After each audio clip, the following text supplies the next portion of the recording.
সত্যি কথা যে বিড়াল না যেন কেমন ওদের মনের মধ্যে একটা হিংসা ভরপুর কোনোদিন আছে দেশে বলতে পারছি মন রাখি চায় সব সময় সব জায়গায় খাবারটা থাকে একটুও দিতে চায় না। কেন বাবু আমার বাড়ি গেলে তো তোমরা স্বাদে তুই কি খাবি? একবার আমার মা বলে কিরে টেপি তুই কি মাছের চলতে ভাত খাবি? ও বলে না। বলে তো আর ওদের বাড়িতে ওর মা কি খাবি? আমি ধরি না নেই বাবা খা খা। সে বলে একবার কি আর দুবার বলে কিন্তু ওর মা একবার বলে। কত পড়ছি পড়তে পড়তে বলা ছিঁড়া শুকা যাচ্ছে জানি মানে দিতে পারিস না থামছাপ দিতে পারিস না একটু চা দিতে পারিস না একটু কোল্ড ড্রিঙ্কস কিচ্ছু দিতে চায় না।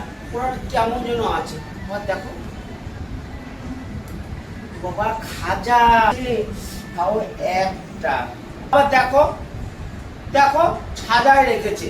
হ্যাঁ খাবি তো খেয়ে নে এবং ছাজায় রাখছি দেখে তো আমার জিভে জল পড়ছে। না বাবা আমি চাবো না, আমি একবার বলবো দিলে দেবে না দিলে নেবে আমার তো লোভ নেই একবারই বলবো। তাতে আমার জিভতে যদি জল পড়ে বইয়ের পাতা ভিজে যায় বা যদি আমার জামা ভিজে যায় আমার কোনো দোষ নেই। হ্যাঁ রে তুই একা একা এত বকছিস কেন? বিড়বিড় করে কি বলছিস রে? আমার নামে তুই কি নিন্দে করছিস না প্রশংসা শুনি? এগুলো কোথার থেকে নিয়ে আসিস না? একটু এইখানে পাওয়া যায় না, এগুলো দূরের থেকে মানে সেই পুরী জগন্নাথের মন্দিরের মাল এগুলো বুঝতে পারছি।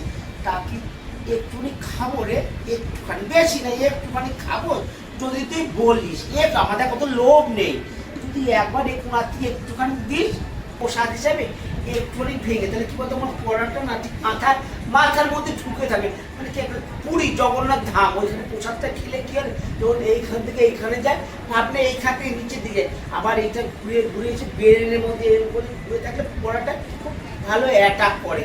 একটুখানি প্রসাদ হিসাবে খাবো তাহলে দেখ আমি কিন্তু টুকলি করতো আমি তোকে অনেক হেল্প করবো হেল্প।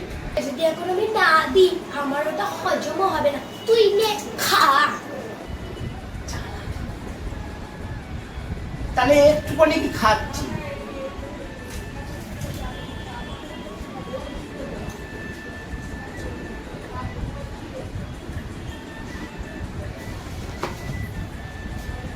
এ বাবা এটা তো সেই কতদিনের বাসি, মা আমাকে খেতেও বারণ করেছিল। কেলটুকে খেয়ে হক্কা দিল নাকি? না ভাই কে জন্ডিস, আমি পালাই।